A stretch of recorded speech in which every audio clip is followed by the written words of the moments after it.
కాల్చబడకపోతే స్వర్ణం విలువ పొందలేదు, చీల్చబడకపోతే మేఘం వర్షాన్ని ఇవ్వదు.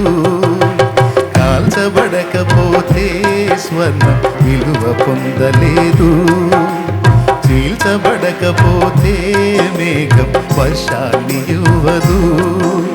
దున్నబడకపోతే భూమి పంటనివ్వలేదు, చెక్కబడకపోతే శిల్పం కాదు. శ్రమల కొలిమిలో కాలకపోతే యేసు రూపు రాదు. నువ్వు శ్రమల కొలిమిలో కాలకపోతే యేసు రూపు రాదు.